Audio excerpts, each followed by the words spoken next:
The Bandwagon. You guys are awesome, man. Hey, this is Mac Loudermilk, the dead leg punter from UCF. You listen to the Bandwagon. On today's episode of the Bandwagon, it's my birthday extravaganza, apparently. Happy birthday,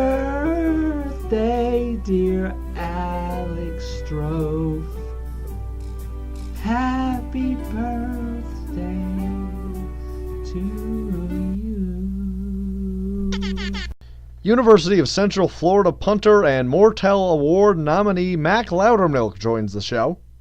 I have so many different last names, it's crazy. There's Quiet Milk, Quiet Juice. And I just sold my mom's jewelry and spent it on Bitcoin. Was this a bad idea? No. Let's get to it.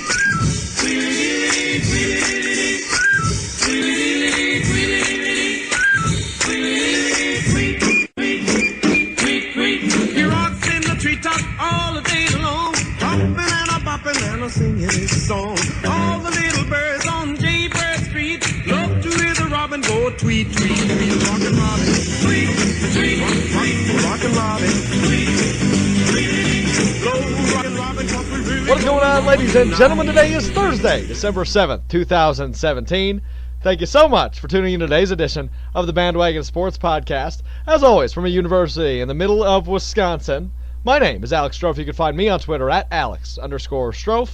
Joining me, as always, my right-hand man, my partner in crime who is dabbing uncontrollably for some reason, from the University of North Carolina, go Heels. His name is Victor Hensley. You can find Vic on Twitter at FreeZeal, FREZEAL33 on Twitter, FreeZeal33 on Twitter, Mr. Victor. What up?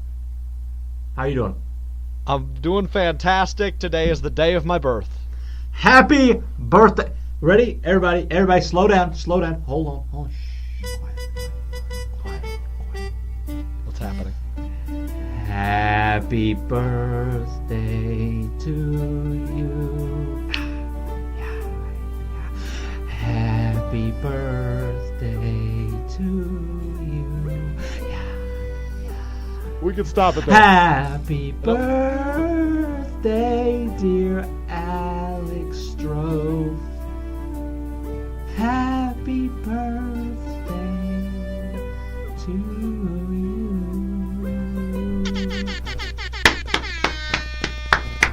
That was pretty good, Vic. Was that that not really bad. good? It was not. It was. I guarantee you 97% of the listeners just shut it off. Just shut the podcast off. So we can just have a chill show because we know nobody's listening to it. Yeah, so. that's a really good point. How you doing, buddy? You're what? You're 19 years old now? Here I am, the pinnacle of the peak, man. The great 1-9. It means nothing except that my license has expired. Nasty 19, though. That's what they call it, right? I guess you would know better than I would. I don't know. I am nasty 19. I'm almost 20 years old, Alex. Yeah, That's no, scary you're to old. think about. I am an older gentleman. Good for you, man. Hey, let's actually talk about things people care about. Joining us on it, I didn't get to finish the introduction. Joining us on today's show, the University of Central Florida, the 12-0 Knights, their punter, Mac Loudermilk, joins us on today's show. I actually don't have his real name written down, just you'll see in a little bit. But yeah, he is our guest on today's show. Talks all things college football, talks his career, the UCF season, Scott Frost, and their upcoming Peach Bowl matchup with the Auburn Tigers coming up on January 1st. So we'll get into that in just a little bit. But first, we want to talk some NFL and college football, starting with the NFL. And we're going to do a little segment that I did on my old podcast. That was a solo podcast that you appeared on quite a few times. Okay. Just for anybody that doesn't know, this is Alex's birthday, so we can pick on him a little bit. That's what we're supposed to do. This dude, it was like a 3-episode podcast series, essentially? Five episodes. It's called Strofe's Take. You can probably still find it on iTunes. I don't know. I've still got one on my phone that I appeared on. So you had 5 episodes, and I was the guest on 2 of them. Correct. Yep. You know things are wrong when the only guests you're getting are me. You weren't on. I think you were. I think I had one other guest, and I can't. I mean, that's well over a year. It's almost 2 years ago now. I think we're coming up on. I remember I was walking. It was like 10 o'clock at night, and I was walking down the street, or I was like at a bus stop or something last year, and you interviewed me about Russell Westbrook being the MVP or something like that, and it's just like This is so unprofessional. It's crazy. Like, I don't know, but I appreciate you thinking I'm a high caliber guest because I'm pretty popular. Well, I turned you from a guest to a co-host, so you must think. Okay, positive. whoa, wait a minute. Are you trying to say you picked me? You chose me? That's not. We're not doing this anyway. Okay, NFL talk. Anyway, okay. So Eli got cucked, man. Eli Manning got the shaft. Like seriously, he gets sat down for the game by Ben McAdoo, and then doesn't play. Geno Smith's shit show, and then now Ben McAdoo gets the shaft, gets the axe rather. They say goodbye to him. The Giants do, and now here we are, and Eli is back as the starting quarterback without Ben McAdoo in town. The thing is, like, I don't know, maybe I'm the only person that sees this. I haven't heard a lot of people talk about this. It's so obvious what happened here. A lot of people were like, okay, obviously Ben McAdoo went rogue, took Eli Manning out of the starting spot, put Geno Smith there, and then ownership got mad at him because of that decision and fired him. Like, that's not what happened. Here's what happened. No, his name is Ben McAdoo. He is shit, and he had an awful season. Here's what happened. And this is my running theory about it, is he made the decision, the stupid decision, to, for whatever reason, take Eli Manning out of the starting quarterback position and put in Geno Smith, who... Spark plug. It's terrible, which he actually didn't play that bad of a game. They almost beat the Oakland Raiders, just so you know. But anyway, then he gets fired. But the thing is, ownership, I think the entire time was in on the Eli Manning decision, but they saw the fans' reaction to it, so they're thinking, okay, here's what we're going to do. We're going to blame it all on Ben McAdoo, fire him, and then reinstate Eli Manning to show, hey, we were behind Eli the whole time. That's why we had to get rid of Ben. You know what I mean? It's kind of like the owners, the ownership there is, they're like, you know what, we got to save ourselves somehow because half the fan base is going to hate us if we, keep Eli Manning on the bench. So we got to do something. So now everybody's thinking it's all Ben McAdoo's fault. Really, but yes, Ben McAdoo is an idiot, but so is everyone else in that organization. Yeah, That's I think what it comes down to. Speaking of idiotic and stupid, your theory is probably that. Oh, all right. Sorry. Yeah, he got cucked. But yeah, that's about it. So we'll come back to the starting lineup, Eli Manning. You almost got to beat your brother in one thing, and that would be consecutive starts, which he might have actually. But was Eli second or third on that list? I think Eli was. I don't know. So I know Brett Favre was Peyton didn't start for that. I mean, he did start for a long time, but he had that whole neck injury. Yeah, I think that's when that. I don't know. That's what it came to. It doesn't matter. Anyway, next NFL topic. We're doing quick hits. Yeah. This is taking too long for a quick hit. I apologize. This is what was just written down. Just because it's your birthday doesn't mean you can talk trash. I'm not talking trash. Gronk's a dirty hoe. He is the dirtiest of hoes. So, if you've been living under a rock, if you haven't been living under a rock, rather, you've seen the hit that he laid on whoever it was. It was dirty, and screw that man. Before we move on, does the punishment fit the crime? 1 game suspension for Gronk. Should have been 2, probably. Yep, I agree. But that's all right. Next and last one, we're going to talk Steelers-Bengals. I titled this, JuJu is a God. I don't know why you think JuJu is a god. Because Vontez, is his name Vontez Perfect? I don't know how to say his name. Vontez Perfect. Yeah, Vontez Perfect. Yeah, he's the dirtiest player in the NFL, and he didn't deserve the injury. I'm sorry he got hurt. Nobody deserves to be hurt. But he might have been deserved to get laid out a little bit. And taunted. Yes, because he's done that to other players. Exactly. But at the same time, the thing is like, a lot of people are trying to say that JuJu might not have should have been suspended. That was terrible grammar. But he should have been suspended. It was an illegal block by the definition of the rule. You can't, go to the head or neck area the way he did to a blindside a player like that. And not only that, but the fact that he stood over Burfict, yelling in his face, taunting him, kind of shows you meant at least a little bit of malice on that block. It wasn't just like whoops, this happened. It's a football play. So I think obviously that 1 game suspension was 100%. It was justified. It was definitely justified. And I'm glad it was upheld. I'm not shocked at all that it was upheld. And there's another hit in that game that was not upheld, and we'll get into that in a second. But, yeah, definitely, as Antonio Brown said famously, karma, karma, karma. So the other hit in that game I'm referring to. That got on my nerves so bad. That's all right. Continue. The other hit on the game was on the aforementioned Antonio Brown by George Iloka. I think I'm saying that right. He plays for the Bengals, and he laid out Antonio Brown after a touchdown catch. It was originally a one-game suspension, then got overturned on Wednesday. Your thoughts? I don't know how that was. How do you look at that and overturn that? Like, yeah, he still got fined, but the dude was headhunting in the back of the end zone. He attempted to like destroy Antonio Brown, which I'm not a big Antonio Brown fan myself, but he was trying to hurt him. It was obvious. The dude went straight to Antonio Brown's head. He didn't attempt to knock the ball out of Antonio Brown's hands. Nothing like that. I understand maybe he was trying to hit him really hard and knock the ball out, maybe, but like at least look like you're going for the ball. Like try to do something like a football play. That just seemed like you're trying to kill someone. So the fact that the NFL overturned that suspension is insane to me, considering I think that was a worse hit than the Smith-Schuster hit. But you know what? It is what it is. That game right there, I don't know how you feel about it. That was the chippiest game I've seen in a while.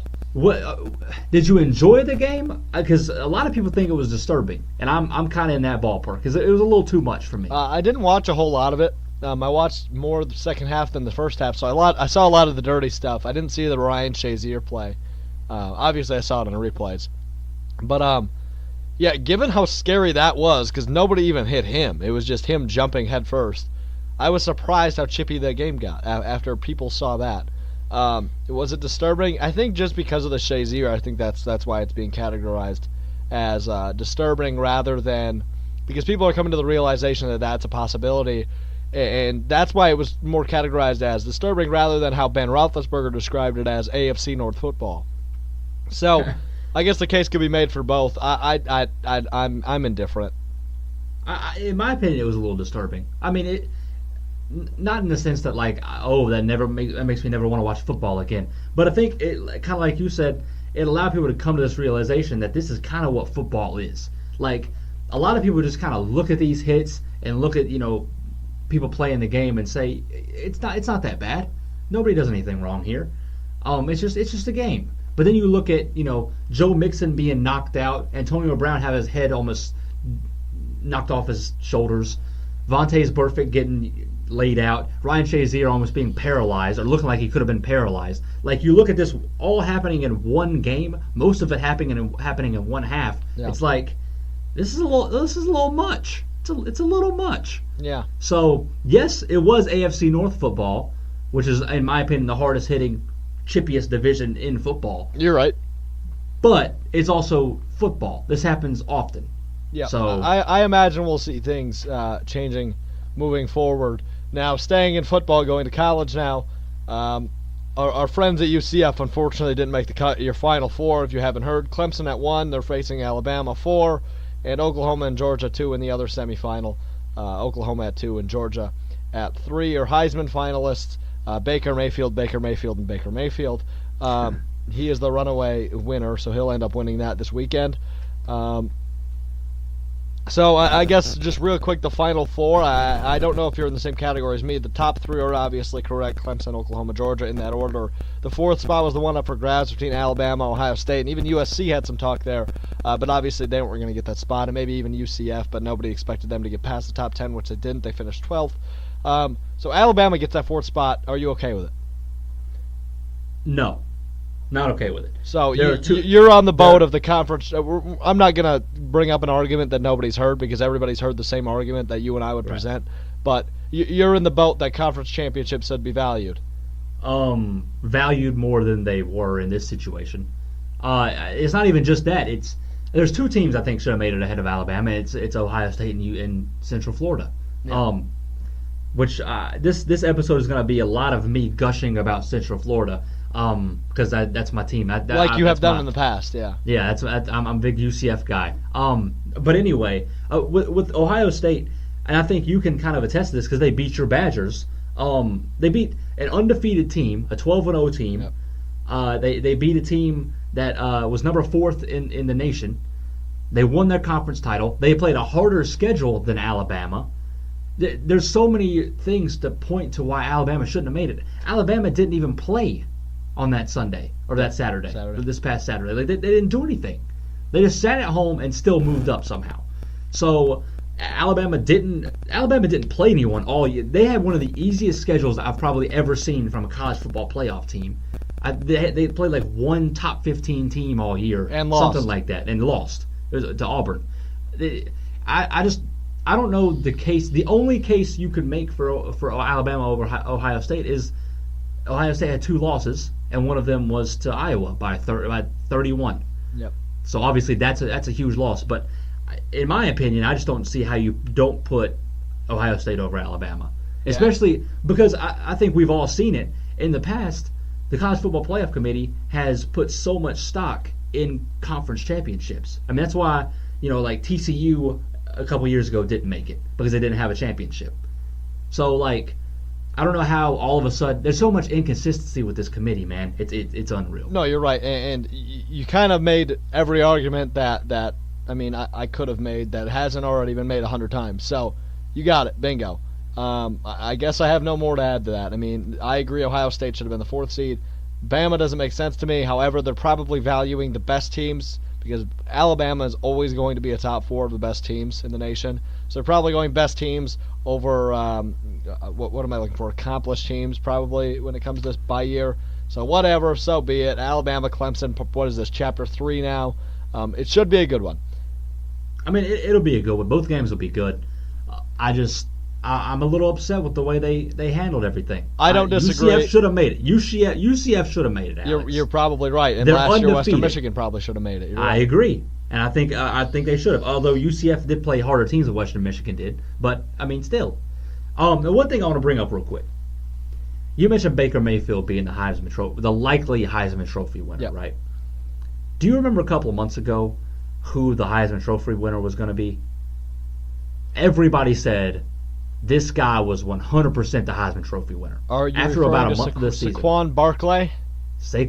Okay, you butcher a lot of people's names. I do. Saquon Barkley was the runaway Heisman winner. Do you remember last year, Alex, who the runaway Heisman winner was in like mid-October? Lamar Jackson. No, the main one that everybody talked about was Leonard Fournette. Oh, right? yeah. So it seemed like, halfway through the season for both these guys, all of a sudden everybody's like, okay, just give them the Heisman already. They won. And then both of them fell off, didn't really do anything the second half of the season. They're both not going to end up with a Heisman. Barkley isn't even a... Barkley did. Is it Barkley? Yeah, Barkley, whatever. He didn't even end up as a finalist. Right. So, and he like I said, he was the one who won it. Same thing happened in the NFL, right? Who was the MVP of the NFL for like the first month of the season? This year? Is Yeah. it bad that I don't even know? And I think we talked about it on the show. His team was 5-0. Just give it to me.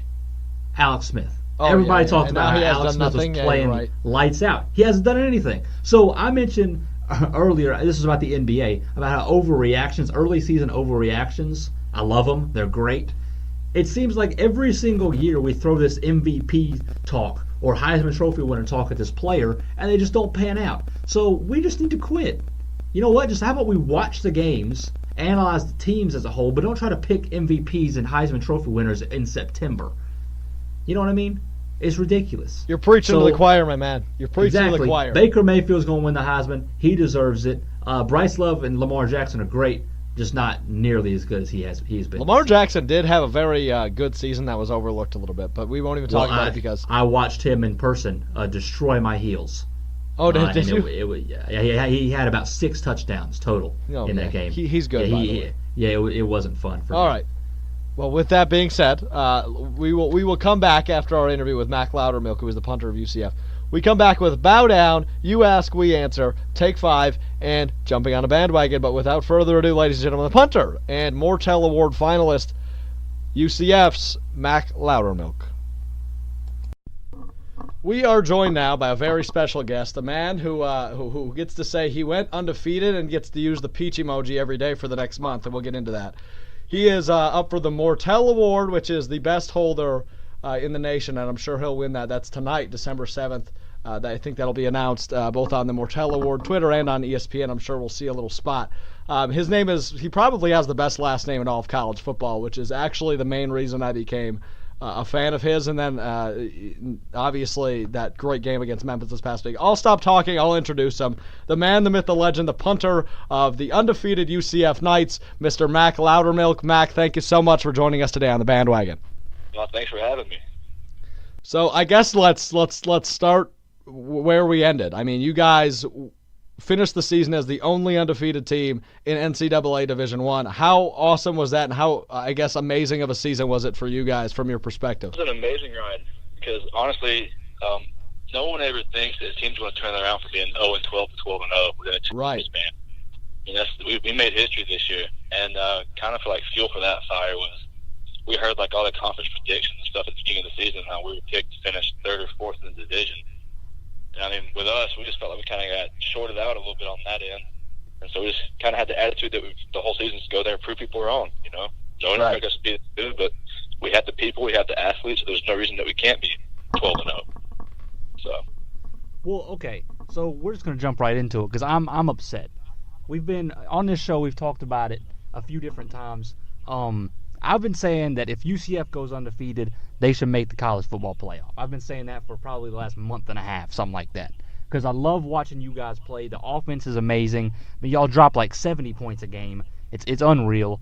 So I just want to know, do you think you guys got snubbed?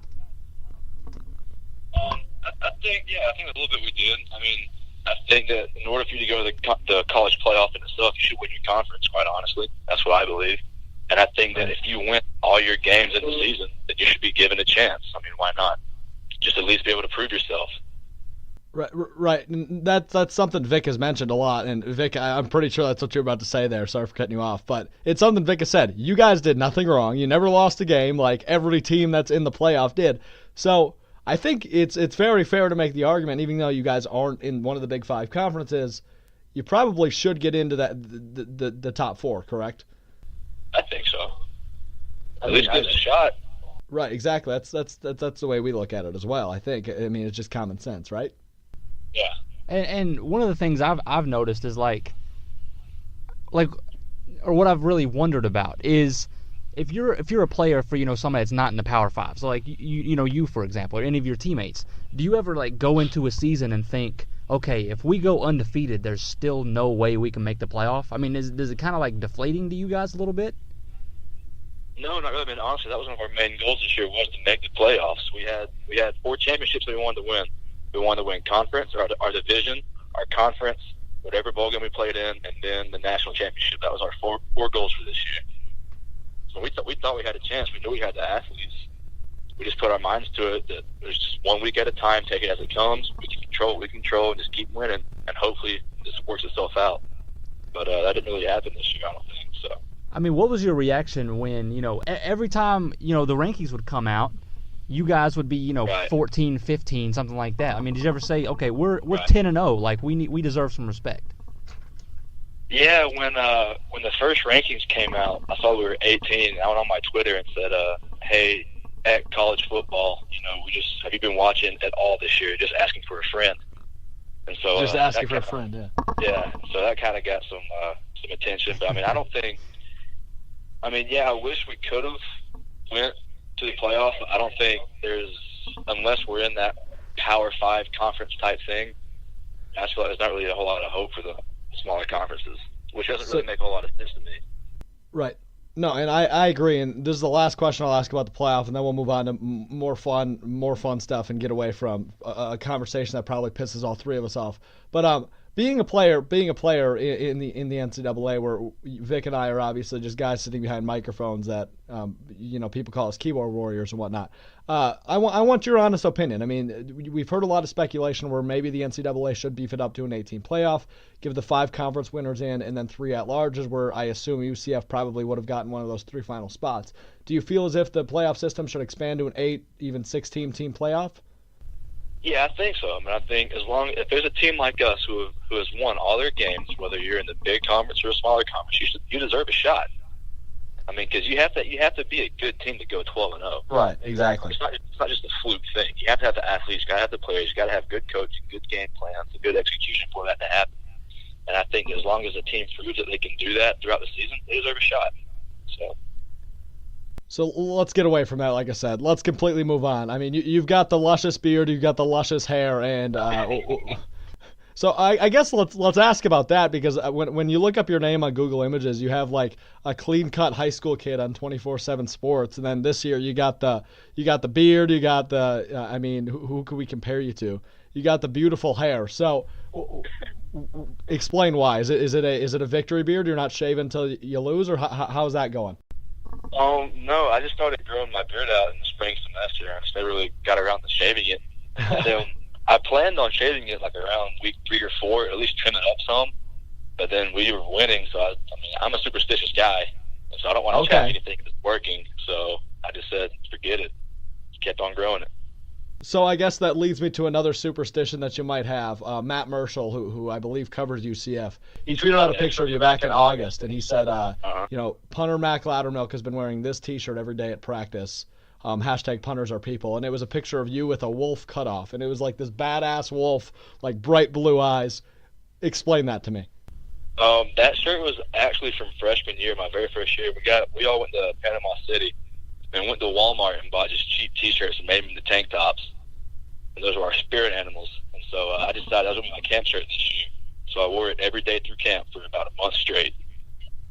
I love it. You still have it? Still have it. It's in my drawer. That's fantastic. So one thing I've been wondering is, obviously I mentioned how UCF y'all score about like 70 points a game. Y'all just kill it on offense every single game. And so I'm kind of wondering, you're a punter, that's your primary position. So, like, how is it playing for a team where you don't even get that much work? Fine with me. I have no complaints. As long as we're scoring points and I get the whole field goals, I am fine with that. Would you rather be a holder or a punter? See, it depends. If we're on a team like right now with UCF, I want to be the holder. If I was the punter, I'd be like, I mean, it just depends. I mean, each player must have an impact on the game. So right now, I love being both. I think I could pick between one or the other, quite honestly.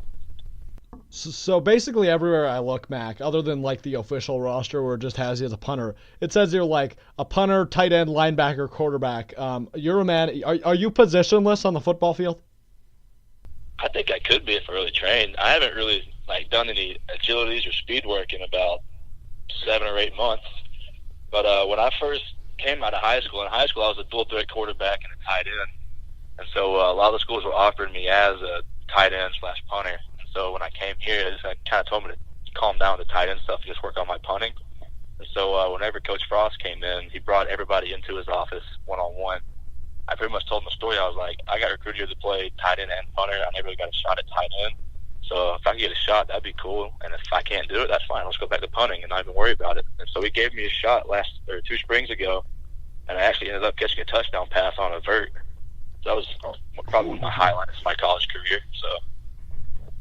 Well, overall, you're a pretty amazing punter. You don't get a lot of work when you're out. I mean, because you guys score so many points. So there's 2 things that we love on this show. We love confident answers and starting rivalries, right?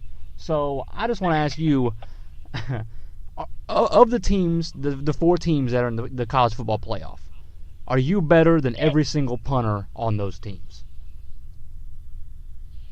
Every single one, I'm not sure, because J.K. Scott beat me out for a scholarship spot at Alabama. So he got me that time. But I think I can hang around with him. I mean, I feel like I have a leg that hangs down the distance, the ability to down the ball inside the 20, so yeah, I can hang with him. I'm a big quiz guy, Mac. A quick quiz. What's your longest punt this year? 69 yards. Nice. I'm glad you knew that right offhand. That's well done. I wonder why. Hey, so back to confident answers and starting rivalries. Vic said, are you the best punter of those 4? The question is, are you the best holder? And I know one guy that's up for the Mortel Award as well. And we'll get into the Mortel Award in a second a little bit more. But are you the best holder of the 4 in the playoffs? I think my body of work explains itself. So I'd have to say that I am the best holder right now. There you go. You just got to at Connor McGinnis next time, man. Just add him next time. Yeah. So okay, let's get into the Holder of the Year award then. I mean, you want to get into it? So there's one. We're gonna talk about it in a minute. We're gonna talk in depth about it in a minute. But one thing I really want to ask you is, you know what? You're up for the Mortel Holder of the Year award. Do you think you deserve to win, and why? I think I do deserve to win. I don't know how many points Matt has on the year so far. I have a pretty good feeling that we've outscored both of those teams. And also, I ran a fake this year and converted it. And I feel like mine and Matt's celebrations are pretty on point as well. So those are all bonus points in the Mortel Award, so that's a good point. Exactly. Pete has explained that to us. So the actual award winner comes out tonight, December 7th. It's gonna be all over the place. So we got to look at the poll results quick. Connor McGinnis, who we talked about before from Oklahoma, he won that Twitter poll, but this is all just a fan vote, 45%. Montgomery Van Gorder from Notre Dame got 42% of the vote. And Mac, you kind of, like we talked about before the show while we were prepping a little bit, you kind of got pooped on. You only brought out 13% of the vote, but it's not the real vote. So that's good. I voted for you, and so did Vic, so if that means anything. We got you. But so let's talk about the Holder of the Year, one of the three finalists. Award winner getting announced tonight. So if you do end up winning, let's hear a quick, just brief. What am I looking for? Victory speech. Let's hear a quick victory speech. Go. First off, I got to thank the man above, guy for putting me in this position. Second off, my long snapper Caleb Perez shooting me dimes back there, and thank you, Matt, for making all your kicks and making my holes look just as good. So thank you. Okay, now let's say you take either second or third, like you did in the Twitter poll. No pressure. Let's hear a losing acceptance speech. Mac, you suck. Go ahead. Just congrats to everyone. You do your job well, so you can't really say anything bad about that. Keep doing your job, man. Keep earning your team points. Congratulations. You're a humble guy, aren't you? Yeah, I'm a little humble. Yeah. That's beautiful. See, I was hoping you were going to come on here and just kind of like wreck everybody else, you know, just be a savage to everybody. Throw some heat, throw some disrespect. So, this is a random question I've got. Your last name is Loudermilk. So, when you were growing up, you know, middle schoolers can be mean, stuff like that. Did anybody ever, you know, tease you about your last name? I have so many different last names. It's crazy. There's Quiet Milk, Quiet Juice. We played Stanford my redshirt freshman. Quiet Juice. I like that. Yeah. When we played Stanford my redshirt freshman year, the stands are about maybe 15 yards away from the sidelines. And so I was just standing there with my back turned towards the field, and we didn't have our last names on the back of our jersey at the time with O'Leary. And all of a sudden I hear Quiet Cheddar. And I was like, some guy just keeps screaming, quiet cheddar, quiet cheddar. And I turn around, and he's just sitting there just giving me the double finger. Oh, no. You're wasting your time on talking to the backup punter and making fun of my last name when it's not even on the back of my jersey right now. Congrats, guy. Congrats. So what's the coolest rendition of your last name you've ever heard? Does Quiet Cheddar take the milk, if you will? No, I like Quiet Juice a little bit more, quite honestly. That's pretty funny. Yeah. So now I was explaining this to you a little bit. I saw your last name on the Memphis UCF game, and I'll ask about that in just a second. But you got some solid TV time, and your last name took up the entire screen. I mean, they zoomed in on your jersey super awkwardly, and it just said Loudermilk. So how about some screen time for Loudermilk, huh? You appreciate that, don't you? Gotta appreciate it. Get my name out there. That always helps. So. There's another Loudermilk at Wisconsin. I didn't know that until this weekend. Yeah. He's like a freshman or sophomore, but. Yeah, there was one that played for Iowa a few years back. I think he was a running back, if I'm not mistaken. Okay. And then we went and played Michigan last year, and I'm sitting in there at pregame warm-ups, just like kind of doing my thing, and I feel a tap on the back of my shoulder, and it's Harbaugh.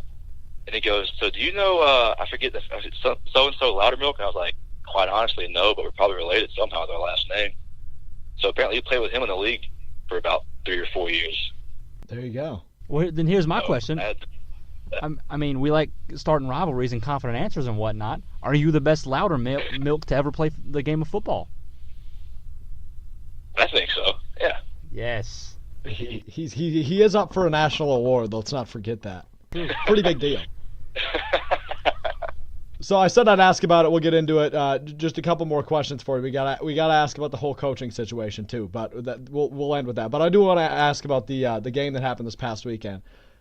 Memphis, obviously a conference rival. What was it? A double overtime game that me and Vic watched intently, and he'll give you some proposals in a second that he wants to make to the NCAA regarding that game. But what a hell of a game, right, Mac? Yeah, it was an awesome game. Easily number one in my entire career. So. You like I was shivering and I didn't even like. I hadn't watched Memphis all year. I watched you guys I think that was the third game I've watched of UCF's, and I was still like, oh my God, this is so awesome. Like being in your position, right? Being in your position where, like I couldn't even imagine being on the sidelines or even being part of kicks or I don't think any punts happened in overtime, but no. But I mean, before that, the last 4 quarters, I had 2 punts. I had to punt it all game. I punted twice in the 4th quarter, and they were both the worst punts this entire year. Like one was 26 yards. I'm on the sideline just shaking my head, cussing myself, and I thought I just lost the game, quite honestly, because they got the ball like right on the 45 and could have just marched it down. But shout out to the defense for holding them off. That was awesome. Yeah, and I remember hearing the commentators say when you were up for your first punt, they were like, yeah, it's UCF's first punt of the game, and I was just like, wow, that is insane. Yeah. So yeah, I just had one really big proposal. Actually, I have 2. So let me know which one you like.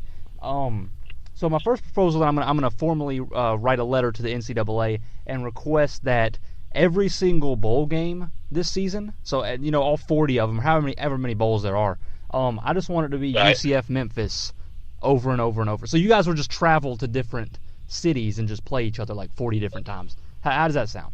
Right. Okay. Why not? Okay. You might like the next one then. So because that game was so great, you know what? I don't really care about Bama or Clemson or Oklahoma or anybody like that. I want to see a 3-game series between you and Memphis to winner take all, winner take the national championship. How's that sound? That sounds perfect to me. Why not? That would be quite a series. Would you guys win? Very.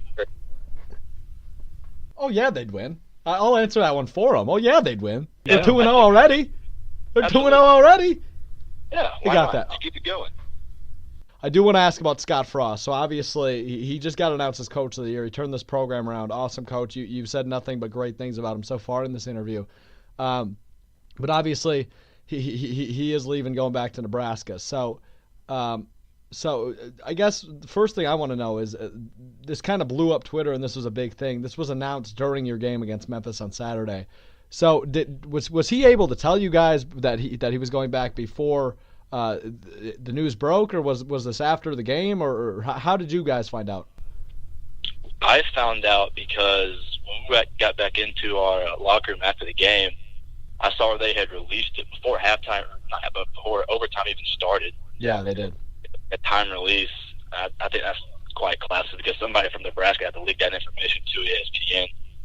So I was a little upset about that, and then we had a team meeting at 5:30 that night where he just came in and told us. So that was a pretty sad moment. I'm not going to lie, that was pretty bad. I mean, yeah, and I mean I hate it for you guys, but I mean, how do you feel, about him? Are you happy for him? What are you feeling, really right now? I'm happy for him. I'm a coach's kid. My dad's a high school coach, and we've moved around a lot in life. So honestly, I understand why he did it, to bring his kid closer to his parents. His dad's in kind of poor health right now, and so I understand why he did it. I mean, he's making sure his family's well off. He's doing a lot for his assistant coaches, trying to get the most money he can. So I mean, I know why he did it. I can't be mad at him for it. So right, and one thing that came out, I think, today was that he's actually going to be coaching you guys in the Peach Bowl against Auburn. So, right. I mean, how do you feel about that? Because that kind of is a weird, rocky situation. So how do you feel about him coaching you guys one last time? I am totally fine with it. He got us to this point, so I think he has the right to finish it. So I'm totally okay with it. I like it. So let's end it here. Last couple questions for you, Mac. UCF, Auburn, New Year's Day, Peach Bowl. How awesome is that to be? I mean, obviously you guys, like we talked about earlier, probably deserve to be in a better bowl, but regardless, here's where you are. You're playing a really prestigious program, obviously, in Auburn, who's beat 2 number 1 seeds this year. You've got to be super jacked, super excited for this one, I imagine. I'm super pumped, mainly because I'm from 45 minutes west of Atlanta. Oh. I'm going pretty much close to the home to play this bowl game, so that's pretty cool. My friends want to come see me play and everything, so I'm pretty excited about that. That is awesome. Do you kind of just want to like stick it to everybody and be like, hey, look, we can beat a really top program? Yeah, exactly. I mean, we did it before in 2013 against Baylor, so I think we can do it now against Auburn. So since I'm inappropriate, I just want to ask, how fun is it to use the peach emoji all the time? I'm going to be using a pretty good bit now until January 1st. So at least you're honest. Call your shot as a punter. How many times are you going to punt in this game? I'm going to say less than 5. And how many times are you going to hold a kick? I'm going to hold at least 7 kicks. And how many trophies are you going to hold post game? I'm going to hold at least 1 trophy post game. Well, you're gonna hold the MVP trophy too, so at least 2. But anyway, that's Mac Loudermilk, ladies and gentlemen, punter holder UCF, who is currently at 12-0, looking to go 13. And January 1st, also a Mortel Award finalist. Mac, thanks so much for your time. You've been fantastic. Best of luck to you in the Peach Bowl and tonight with the Mortel Award. Appreciate it. Thank you all for having me. Thanks again to UCF punter Mac Loudermilk for joining us today on the show. Go Knights! Go Knights! Go Knights! Go Knights! Go Knights! Go Knights! And now Sorry for it's time destroying for your eardrums, everyone. Good morning, everyone. It's time to do a new segment we like to call Bow Down. Yeah, that said glorious. Anyway, so this High is where we quality bow here. down. We strive for high quality. We strive for. Yeah, that's not true. We bow down to somebody briefly. So quickly, I'm going to bow down to the man, Boogie Cousins. Him and Kevin Durant got into a scuffle earlier this week. Both got kicked out of a game. And then post-game, while Kevin Durant was doing an interview in a hallway with a backdrop with a bunch of reporters surrounding him, reporters, I think it's just corridors. I don't even know if that's a word. Reporters surrounding him. Boogie Cousins stood behind the reporters, stared at Kevin Durant for a second, and then laughed and walked away as he was talking about his ejection. So, Boogie Cousin, you are intimidating, you are scary, you are badass and lovable. Bow down to Mr. Boogie Cousins. So, I also have someone I want to bow down to, and I think everyone else should too. I told you guys this episode will be all about me gushing about the University of Central Florida. Go Knights. Go Knights!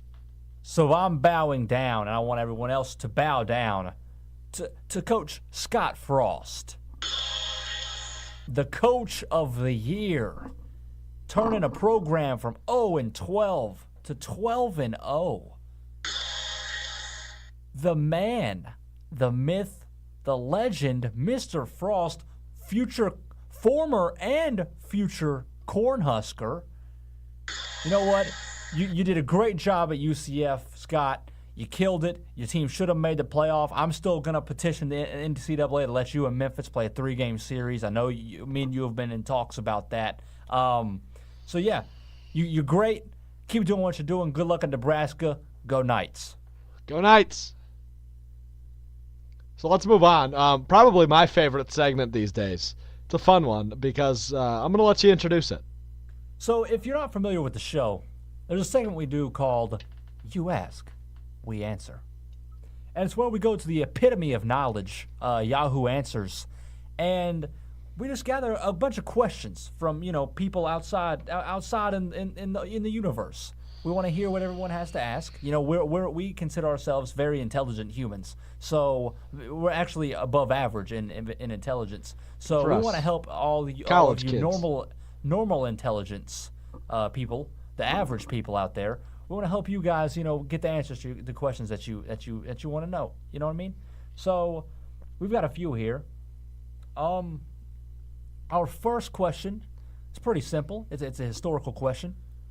Who is Aristotle? Is he still alive? Aristotle's the guy that can't get hit in the heel, right? I think that's Achilles. That's why it's the Achilles tendon. Oh, well, then is he the god of thunder? The god of thunder? Is that a that thing? Zeus? I think that's Zeus. God of fire is Apollo, right? I don't know my Greek gods at all. Is Aristotle the guy that Rocky fought? Apollo Creed, I think, is who you're looking for. Okay. I don't know who Aristotle is. I don't either. Hey, Aristotle, if you're listening to the show, we'd love to have you on. I don't know if you're actually still alive, but we would love to have you on the program. Yeah, you remember, Alex, when I talked about us being higher intelligence? Yeah, that was false. Yeah, that was very false. People are going to learn that really quickly. All right, next question. Why is Kim Kardashian famous? She literally has no talent at all. The definition of talent is a gift that many people do not have, or being able to do something many people can't do, which apparently Kim Kardashian doesn't have. Well, her father's a talented lawyer, and she, I'm not going to say what made her famous, but it might have had something to do with pornography. She did she not have an intimate relationship with a certain Ray J? Yeah, that was my first exposure, actually, to not pornography, I don't think, but to Kim Kardashian was that. But the thing is, like, I don't even remember, like, when people say Kim Kardashian, I never think about that. I forget that until you just brought that up. I forgot that she even made that little film. Yeah, that high quality film. No, that was literally the first time I ever heard of Kim Kardashian was when I first saw that film because of scientific research. So, yeah, I don't know. I think that really the fact that her father, it's her dad or her uncle that was the lawyer for did her dad OJ? Was her dad OJ's lawyer? Yeah, was that her dad? Robert Kardashian, right? Yeah. Well, okay. How does Kris Jenner come to this? Is that her mother? No, that's her aunt. Well, who's her mother? I hate this. I thought Kris Jenner was her mother. I thought Kris Jenner married Robert Kardashian. Kris Jenner's a man. Well, originally. That's Caitlyn Jenner. Oh, Jesus. Yeah, you're right then. Kris Jenner, yeah. Is Kris Jenner the mother? Okay, who is Caitlyn Jenner? Is that Kris Jenner's stepsister? Daughter? Half sister? Wait, what? I don't know.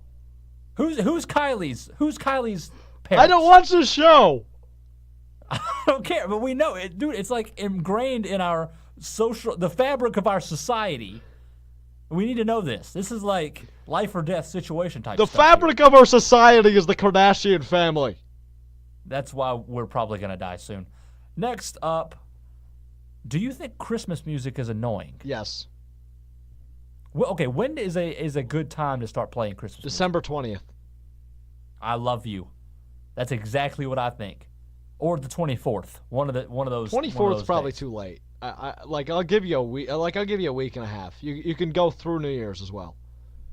But so you're not one of those people that right after Thanksgiving you're like, okay, let's put the Christmas tree up. Let's let's cue up Elvis Presley singing some Christmas music really loud. And everybody dress up like reindeer. We put the little horns on the car. No. So no. This is how I look at it. Like your Christmas tree's good after December 1st. Lights are good after December 1st. All the spirit stuff good after December 1st. Minus the music. That can wait till the 20th. The music it's not good. No, not really. Like if we're just being honest, like it wouldn't be if it wasn't about Christmas and everybody just loved Christmas. The music wouldn't.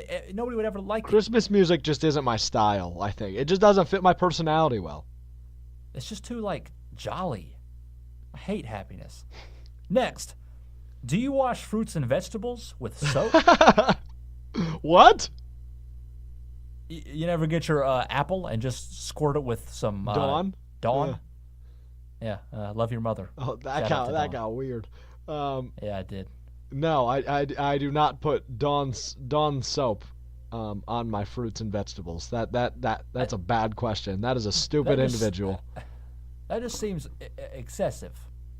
You know, like if you're gonna eat strawberry, like you wash strawberries. Well, I guess like if you're peeling it, yeah, you might be like maybe like a cucumber. If you're peeling it, that might make sense. I guess. But at that point, do you wash a cucumber? Yeah, because you're not going to eat it from the outside. That's a good point. Oh, but because you do, but you don't peel a cucumber. You just chop it, right?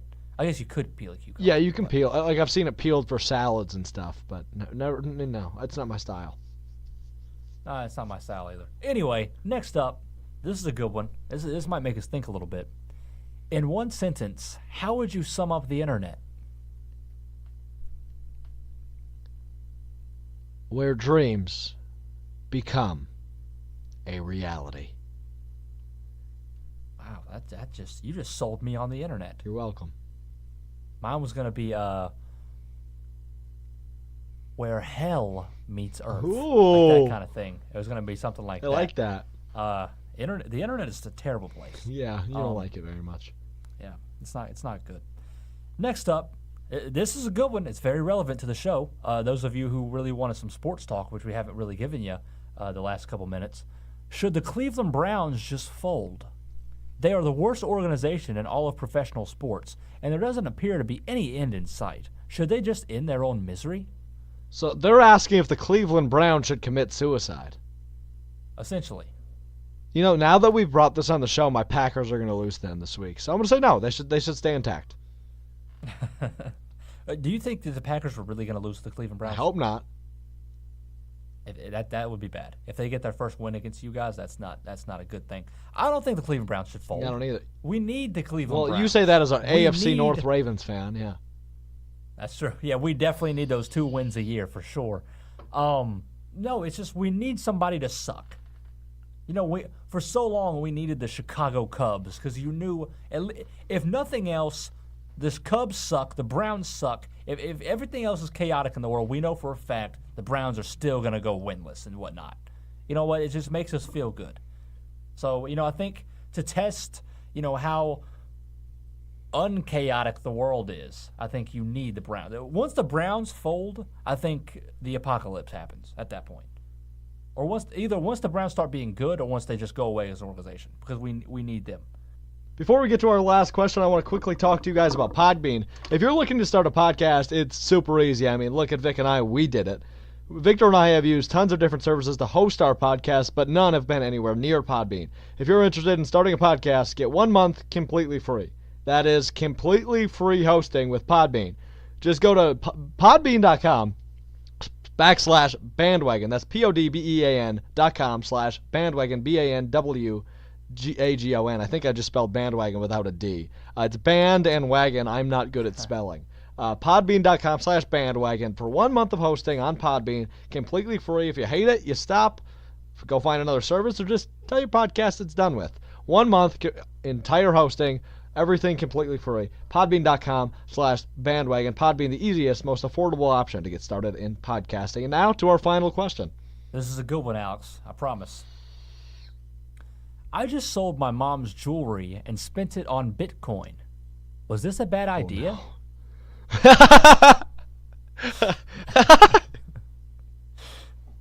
I like how they said they did it and then asked if it was a bad idea. Why don't I just killed a man? Was that a bad idea? I mean, I can't do anything to change it, but I just want to know. Was that smart of me to do? That is the most idiotic question I've ever heard. Probably not, though. You could buy her a lot of really nice jewelry given the way Bitcoin is coming along. No. Listen, no. What is it? Am I the only one out of the loop? Because I don't understand any of what's going on right now. Apparently... Yeah, I don't actually know exactly what it is. I know it's like a new way of currency. And you can buy into it, and it just becomes worth more. It doesn't make any sense to me, Alex. So you can buy like $20 worth of Bitcoin or whatever, and that'd be like 2 cents of a regular Bitcoin dollar or whatever, the equivalent, and it just goes up a lot. How does that even happen? So it's like the stock market, sort of. It is the stock market. Just Bitcoin. So it's just everybody some made-up thing that everybody's like, you know what, Bitcoin. We're just gonna make something up and then have everybody just buy into it. Is that essentially what it is? Yeah. This doesn't make it. I remember like 7 years ago or 5 years ago or something when they first discovered Bitcoin or whatever. I remember that. I remember them talking about it. Now all of a sudden it's like relevant somehow, and it doesn't make any sense. It's like if I paid you in Trident gum or something. Like it's Oh, you remember when they had those commercials? What? you remember when they had those Trident Those were layers good commercial? commercials, Like, I'm not gonna lie. can I pay you in layers? That's like the new like dilly dilly. Oh, I don't like those commercials. Those get on my nerves. Oh, I'm a fan. I've got Great. I've got breaking news, Alex. Now we didn't talk about because obviously we're recording this on whatever day it is. I don't even know, man. It's bad. Wednesday night. Yes, late Wednesday night. And so we've got 2 college basketball things to talk about real quick. I was gonna bring this up, but I decided not to. Did you hear about what just happened? Did you hear about this one? Kansas lost. Kansas, yeah, they just lost their first game of the season. Florida lost their 3rd straight game of the season. That's 2 top 5 teams right there. That's a big deal. Yeah, they.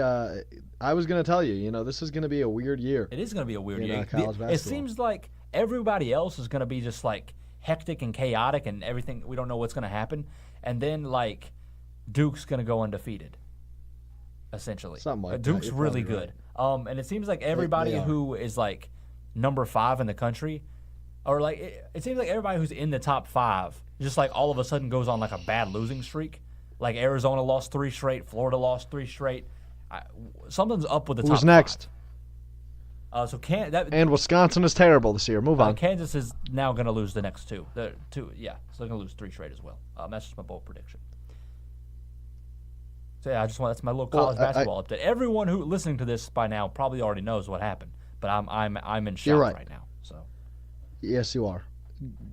Go Heels. Go Heels. So Knights. Let's move on. Go Knights. Go Bucks. Go Bucks.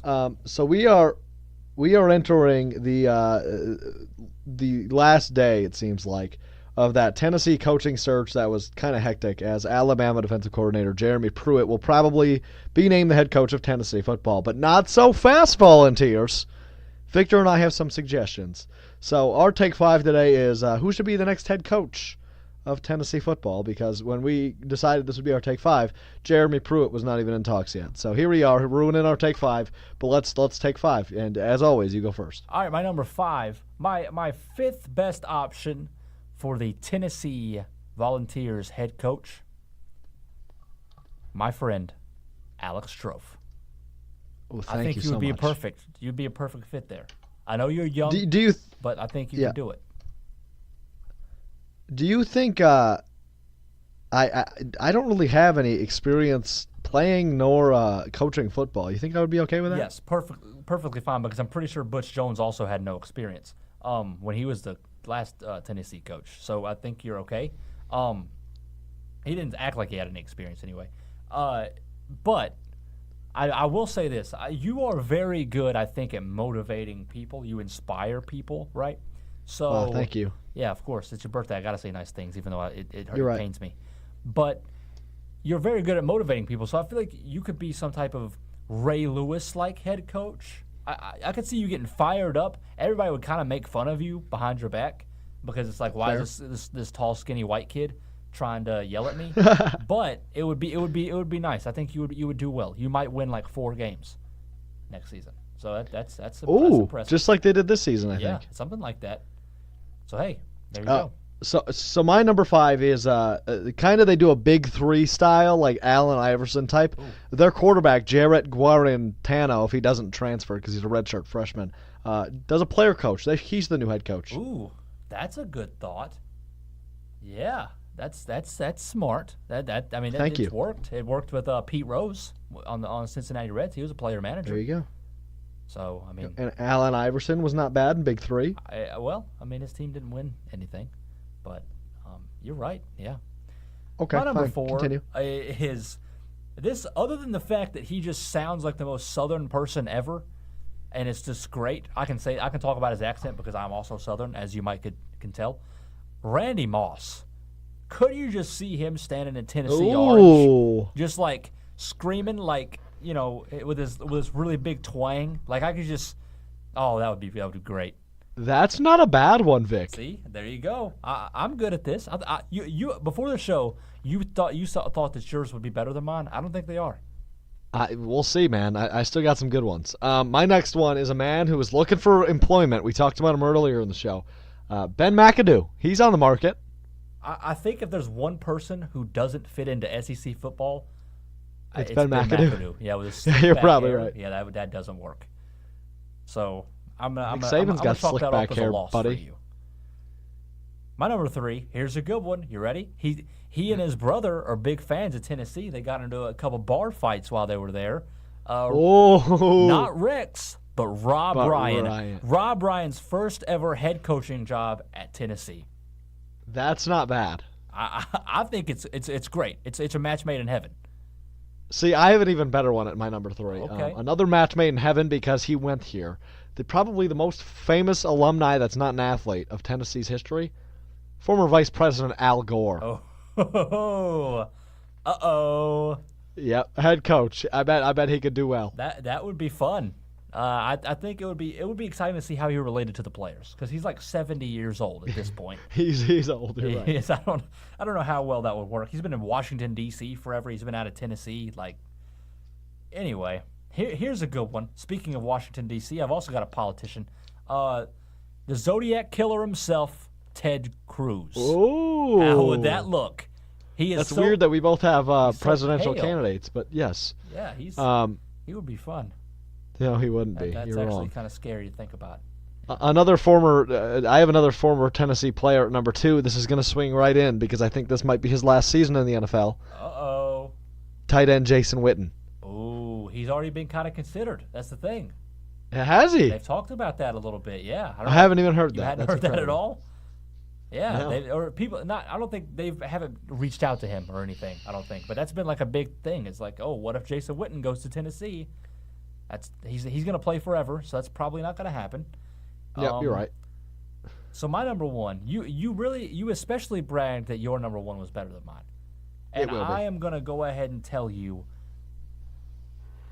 any place, any school, any team that has a head coaching vacancy. When this guy retires from football, I think you're going to want him.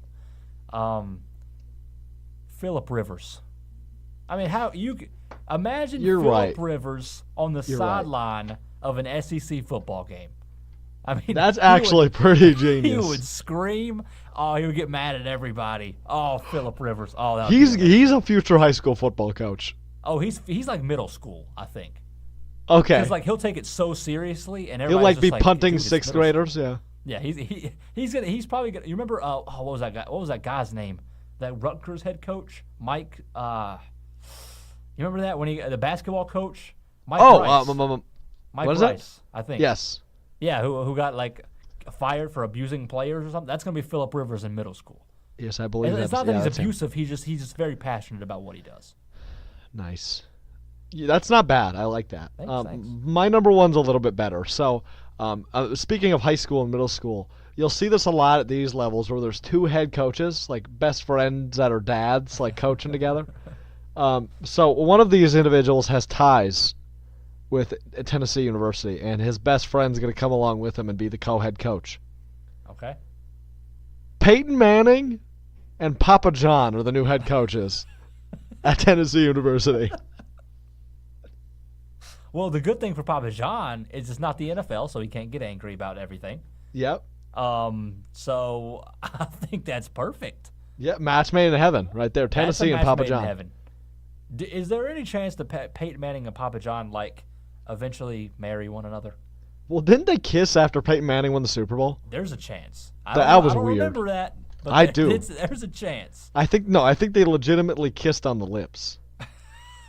I gotta Google search this, man. I'm not kidding right now. I think after Super Bowl, what was that? Super Bowl 50, which was Peyton Manning's last game.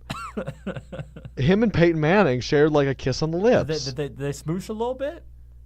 I don't remember this happening at all. Where is it? No, if this happened, this would be like a meme on Twitter. It would blow everything up. There's just no way this happened. So we're on Skype video. There you go, bud. Okay. It was on the cheek.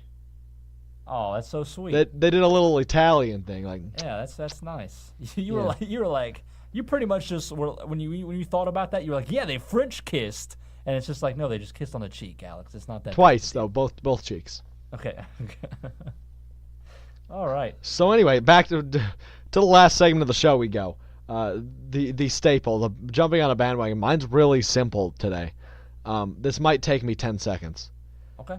So we're talking about getting into the Christmas spirit here, as it's my birthday.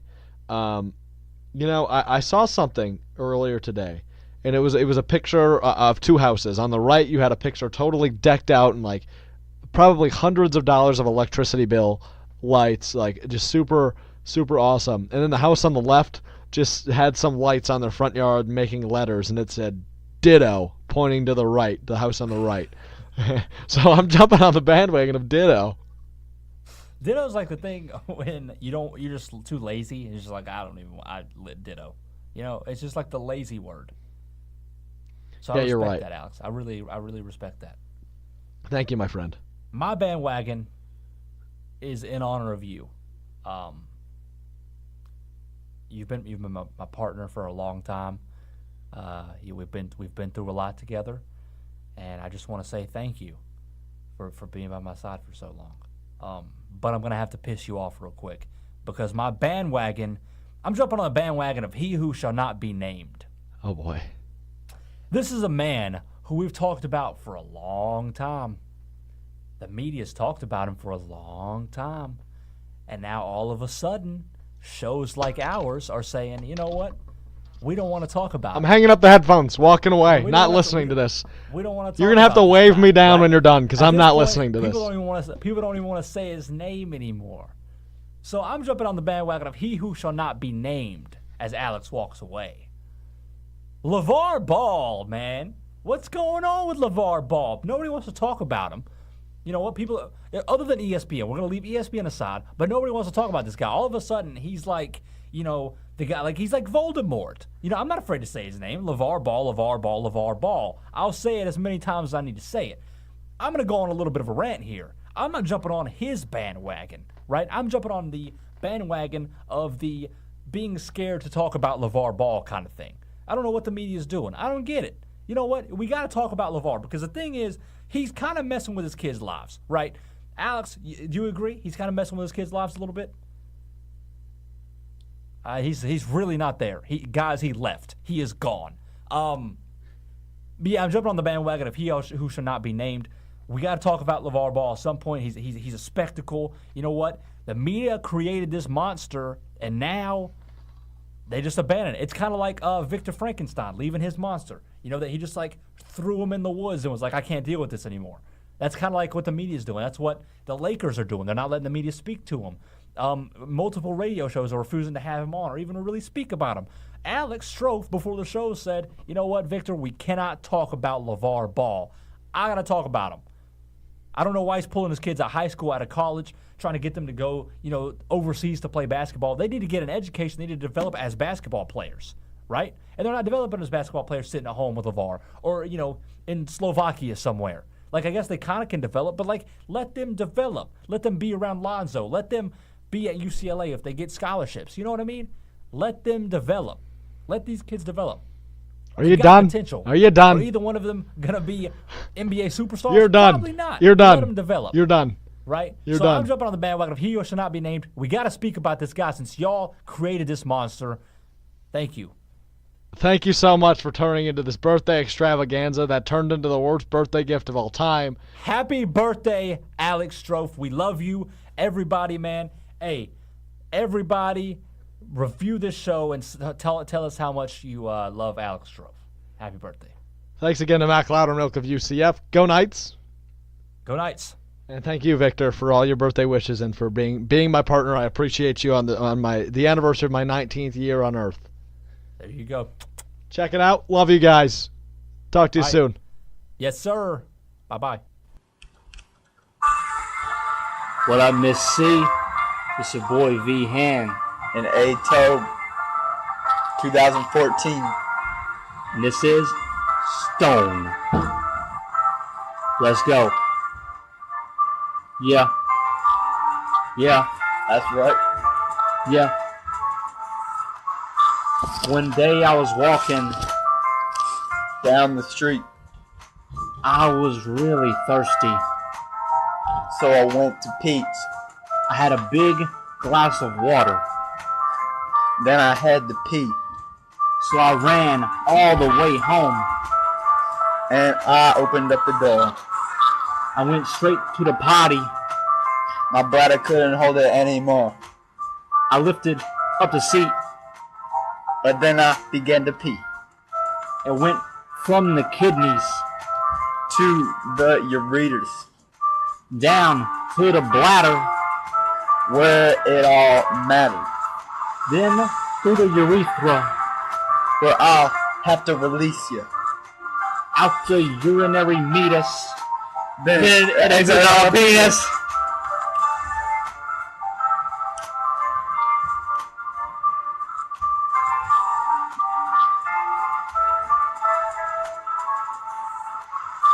Later on that night, I had a pain that I could not fight, I was dizzy and I had to throw up. and my temperature was as high as you know what. I couldn't take it anymore.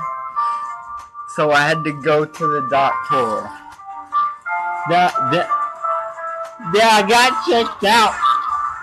Your boy was about to pass out Then the doctor came in. to give me my diagnosis. Last night I was up until 10. Worrying about this prognosis. He said, well, Houston, we have a problem. And I said, whatever it is, Doc, we're gonna solve it. I'm about to put down this microphone.